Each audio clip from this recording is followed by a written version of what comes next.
Сегодня предлагаю прогуляться вместе со мной по территории отеля Pinnacle Grand Jomtien, чтобы вы поняли для себя, хотите ли вы здесь останавливаться или нет. Мы начинаем с входной группы. Здесь стоит буддийский алтарь. Есть парковка. Парковка бесплатная для жителей отеля. Это получается входная группа. Здесь у нас ресепшн. Когда вы приезжаете в отель, вас привозят именно сюда. Здесь вы оформляетесь. Оформление обычно быстрое, если, соответственно, нет очереди. Здесь находится такая зона ожидания, где можно подождать свое такси. Здесь работают вентиляторы. Здесь под накидкой обычно есть днем напитки. Далее белые здания – это уже жилые корпуса. Вот здесь, если что, справа проводятся встречи с отельными гидами, которые вам рассказывают про разные экскурсии. Там есть даже что-то по типу библиотеки, если вдруг захотите почитать. Территория отеля очень зеленая, красивая. Вон, посмотрите, рыбки даже есть. Дальше идем среди зелени, приятной. Показать вам попугаев. Можно показать попугаев, либо я вам так покажу, что вон там в клетках находятся попугаи. Мы не очень одобряем попугаев в клетках. Но на рыбок посмотреть здесь точно можно. Вот, посмотрите, какие здесь приятные выходы. И вот мы уже дошли до первого бассейна. Сразу же за этим бассейном находится кафе, где вы будете завтракать. Чтобы позавтракать, нужно называть номер своей комнаты. Кто-то жаловался, что завтраки однообразные. В какой-то степени это правда, но каждый найдет себе что-то по вкусу. Есть как и... паста болоньезе, супы различные. Также есть и вафли, панкейки, фрукты. Фруктов не супер большое разнообразие, а в основном банан, ананас. Бывает манго, бывает драгонфрут, бывает папайя. Буквально через 20 минут уже будет много-много людей. Завтраки проходят с 7 утра до 10 утра, что очень удобно, потому что можно поесть перед экскурсией. Вот такой завтрак у нас сегодня получился. Йогурт с хлопьями, хлебушек с маслом, манго, ананас, арбуз, паттай, омлет, и овощи с яйцом. И на десерт еще будут, думаю, вафли или панкейки. Дальше идем ко второму бассейну. Интересно, обычно здесь с утра никого нет, а сейчас тут аж 3 сотрудника. Здесь еще есть бар. Он сейчас закрыт, потому что утро. Здесь можно купить напитки или еду. Вот здесь бассейн, он очень приятный. Единственное, где-то после обеда или даже в обед он очень сильно нагревается, и вода жаркая, буквально как, в общем, плаваете как в супе. Вон там, видите, в углу есть душевая. Можно ей пользоваться после моря. Мы как раз идем к морю, прошли второй бассейн и спускаемся. И в целом уже там видим море, проходим сквозь деревья. Вот и все. Буквально, минуты 2-3, и вы на пляже. Пляж с пальмами, красивыми, с бесплатными лежаками, потому что они принадлежат отелю. Единственное, их очень быстро разбирают, потому что, как видите, лежаков не очень много. Море выглядит следующим образом.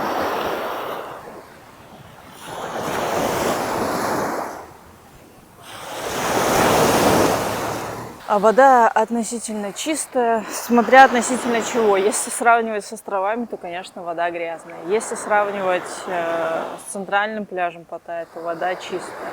Пляж тоже относительно чистый, иногда попадаются окурки, какие-то пробки, но в целом норм. Если пройти чуть подальше, наверное, если смотреть на море, то направо, то будет пляж Алекса Бич. Вот этот осьминог, которого вы, вероятно, могли видеть на фотографиях отеля. Здесь проводятся различные вечеринки. Они закрыты. Я не знаю, как на них попасть, наверное, даже частные. Я один раз видела белую вечеринку. Вот, а это уже сама Алекса Бич. Вход на нее платный. Я так и не поняла, то ли по депозиту за лежак, то ли если вы берете что-то из напитков или из еды и можете пользоваться их пляжем. Можно взять в аренду, покататься на гироскутере. Банан здесь, по-моему, еще есть. Да, банан, лодочки какие-то. В общем, активности есть. Дальше по береговой линии находятся разные кафе. Чуть подробнее о них попозже расскажу. Где-то подороже, где-то подешевле. Ну, в целом, по вкусности, наверное, везде плюс-минус одинаково. В общем, сейчас утро. Мне кажется, вода выглядит более мутной, чем обычно. Но в целом она относительно чистая. Опять-таки, повторюсь, относительно чистая. Довольно красивый горизонт. Отсюда открывается. Сейчас только 6 утра, а люди уже плавают. По факту это все. Все, это вся вот та самая большая зеленая территория. Все. То есть на этом все. То есть на основной территории 2 бассейна, кафе, пруд, ресепшн, проход к морю через красивые деревья, само море и все. Но есть еще вторая часть отеля. Она находится немножечко в другой стороне. Я вам сейчас ее покажу. И я советую вам настоятельно жить именно там, потому что там есть свой собственный бассейн. И получается довольно уединенное место. Мне кажется, что лучше немножко доплатить, но жить реально на вилле. Правда, мест мало. И поэтому могут быть проблемы с бронированием, потому что их быстро разбирают. Так, объясняю. Вон там слева остался кафетерий. Слева остался кафетерий, там, где вы завтракаете. Вам нужно пройти вот сюда. Здесь вы выйдете к магазинам. Здесь обычно работает мистер Питер. Он продает фрукты и всякую всячину. Массаж там, дальше кафе. Если прямо пойдете, то, соответственно, упретесь в пляжные кафе. Про них мы чуть попозже поговорим. Все, и вот так вот идете. А там впереди, кстати говоря, если будете идти вперед, то там будет ресепшн. А если пройдете чуть дальше от отеля, то там будет магазин и прачечная. Магазин, кстати, очень хороший, там все, что нужно, можно купить. Типа 7-Eleven, но местный 7-Eleven, который есть, он даже чуть похуже, чем Топс. Так, здесь парковка для жителей виллы. Вот. И все, мы уже на территории виллы. Если вы живете не на вилле, вы можете пользоваться этой территорией точно так же, как и жители вилл могут пользоваться территорией корпусов. Все, идем по дорожкам. Здесь все виллы подписаны. Но когда вы заселитесь, вам, скорее всего, не придется идти пешком, вас подвезут на мини-пикапе. Все, и тут уже начинаются бассейны. Да, причем не один бассейн, тут их как бы несколько, так как они не соединены. И вот если слева, где есть бассейн, это называется пул-вилла, потому что у вас сразу терраса выходит на бассейн, то есть еще и гарден-вилла. Гарден-виллу я вам сейчас покажу. Она, соответственно, без бассейна, но довольно близко к бассейну все равно. Куча красивых растений, цветочков, птичек. Такие цветочки. Дуриан, кстати, растет вот так вот. Такой здоровый. Все. И тут у нас уже дорожка к гарден-виллам. Гарден-виллы есть как слева, так и справа. В общем, их отличие в том, что это такая же вилла, как и пул-вилла, только у нее нет бассейна. Терраса выходит обычно на соседнее здание. То есть на пул-виллу. Если хотите забронировать себе пул-виллу, то тогда нужно озаботиться этим заранее, потому что их очень быстро разбирают. Мы хотели взять именно ее, и причем там цена вообще незначительная.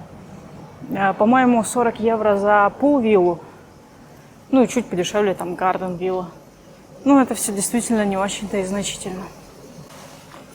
Так вот просыпаетесь, и у вас вот такой вот выход на бассейн. По-моему, очень-очень приятно. Очень приятно. Так, ну ладно, а мы возвращаемся на свою гарден-виллу. Есть, конечно, огрехи некоторые в территории, что вот, например, вот такие, не знаю, как это назвать, водопадики, они стоят пустые. А на той стороне они хоть и не пустые, но такие довольно-таки заброшенные. Все, это уже гарден-виллы, то есть это вторая линия после пул-виллы. Вот пул-вилла, вот гарден-вилла. Ну вот как-то так. Но У Гарден-виллы тоже есть выход к бассейну. И даже оборудован лежаками, что очень удобно. Есть как детский маленький бассейн, есть так и глубокий для взрослых.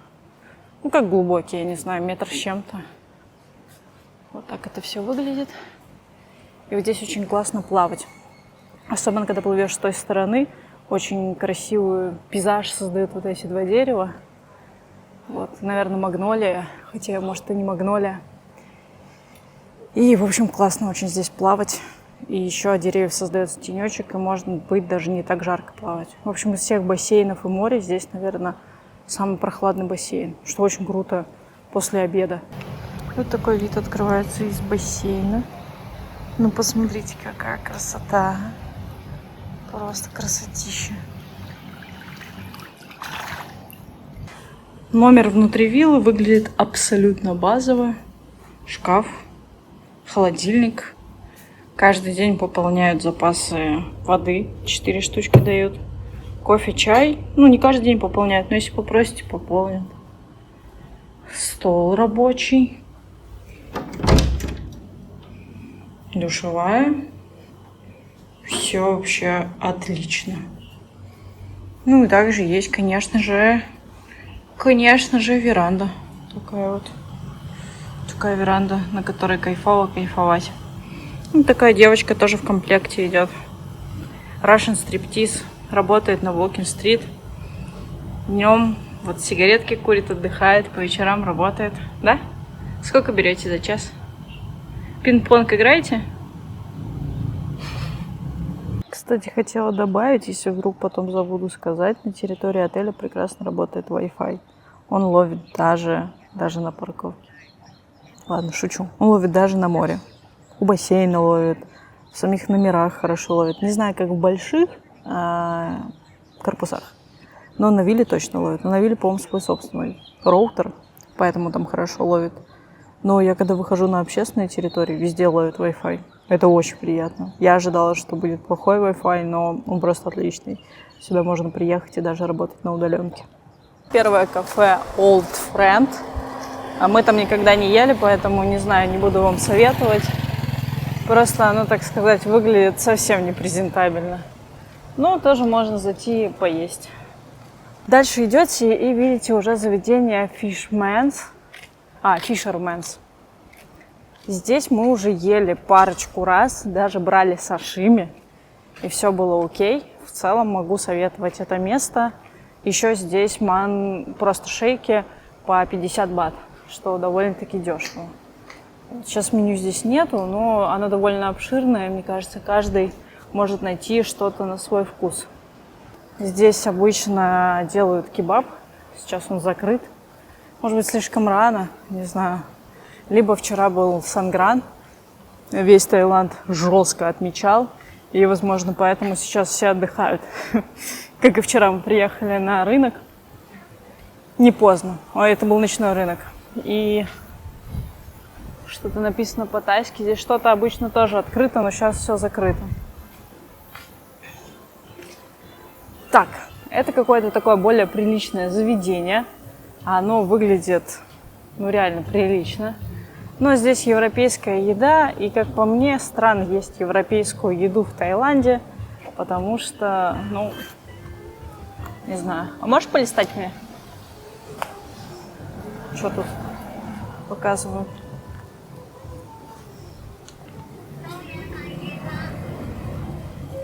Шейкс. Ну вот. Например, вот такой вот начос. Забавное.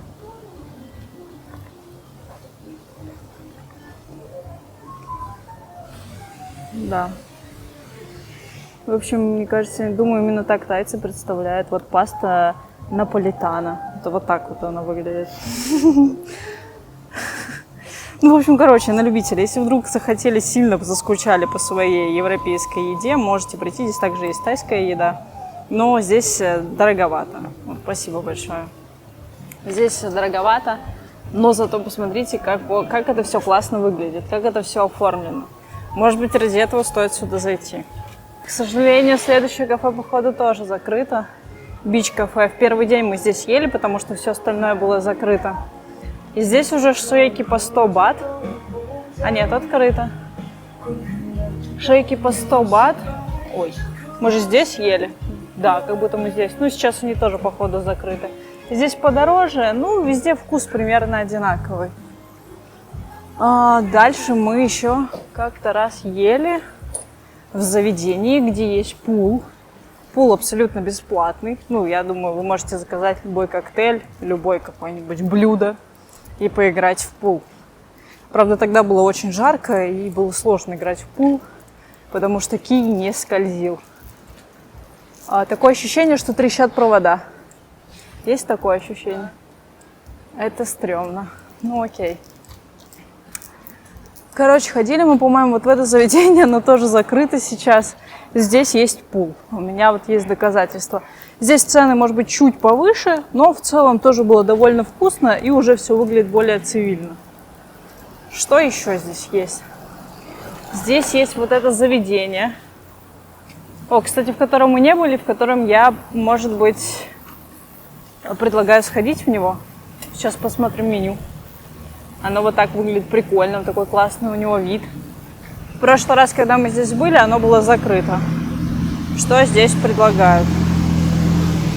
Ну тоже такая, типа а-ля европейская кухня, что ли. Ой, ну выглядит все довольно аппетитно. Что, шримп, кальмары, шримп-кейк какой-то.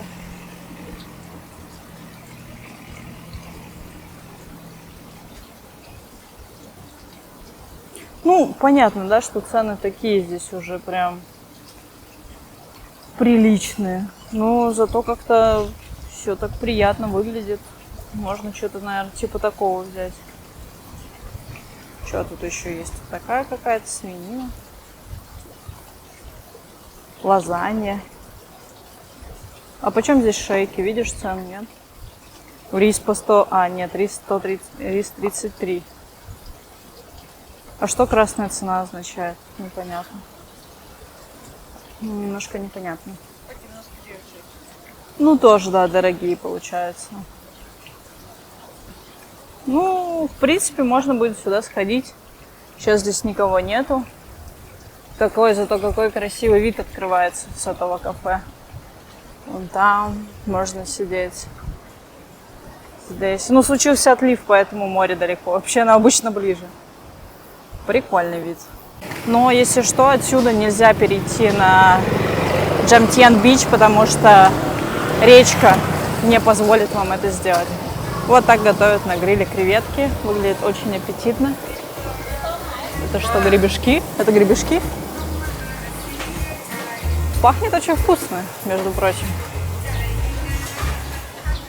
Почему-то мало что сегодня открыто, но вот здесь открыто. Это, я думаю, само заведение скорее так для тайцев, наверное. Хотя нет, вроде много иностранцев. Ну и все, я думаю, на этом заканчивается полоса кафе. Хотя вон там может быть еще одно. Мы прошли чуть дальше, и в целом заведение выглядит мило. Но, к сожалению, без зонтиков. Вот так вот это все выглядит. Все с морепродуктами. Ну, короче, если будете сильно голодными, здесь точно голодными не останетесь. Ну вот, фруктовая лавка, она приезжает вот сюда, где вот вы завтракаете. Вот приезжает синяя лавка, где можно задешево купить фрукты. Сейчас пойдем покупать манго. Надеюсь, что оно будет сладкое и спелое. Ну а вообще, если оценивать как-либо сам отель и его окрестности, конечно, он находится в спокойной зоне, в отличие там, от центральной Паттайи, да может быть даже если в отличие от Джамтьена, все-таки он находится на отшибе, но при этом при помощи такси, либо если вы арендуете байк, спокойно можно добраться куда угодно. Такси не очень дорогое, плюс-минус до центра, ну, 100, 150, 200 бат, там зависит от пробок, зависит от времени. Бывают, конечно, ситуации, когда невозможно уехать, например, как вчера, потому что бы отмечал весь Таиланд тайский Новый год. И многие ушли с работы, чтобы стоять в огромных пробках на улице, обливаться, веселиться. Вот. А так голодным здесь точно не останетесь. Обязательно пробуйте разное, но в меру. Понятно, вы должны понимать, что это все равно Таиланд, и для вашего неподготовленного желудка могут быть сюрпризы. Нужно есть еду такую, более-менее безопасную. Сам отель, наверное, такой больше для семей или для спокойного отдыха. Я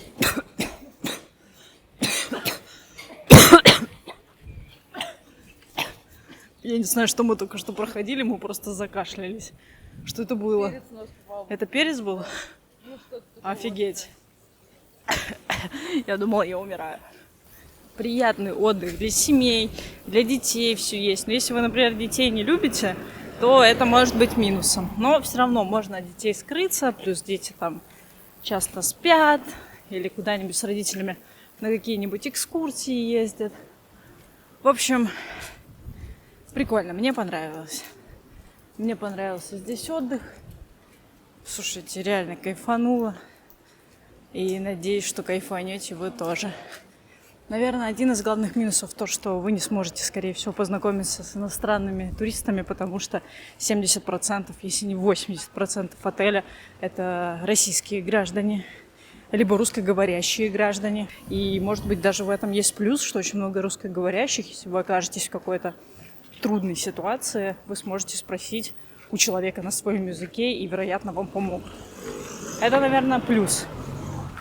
Вот. Но если вы хотите погрузиться в атмосферу реально другой страны, это вам, не знаю, жить, наверное, в кондоминиуме. Как называется? Кондоминиум, да? Но вам, наверное, стоит жить в кондоминиуме вместе с самими жителями Таиланда. Хотя, я думаю, там все равно тоже больше иностранцы живут. Ну, в общем, Pinnacle Grand Jomtien – это жестко русский отель. Хотя мы нашли 2 друзей из Австрии и Германии, но это тоже как друзья. Это взрослые мужчины. Молодежи здесь очень мало. Очень-очень мало. Так что учитывайте это.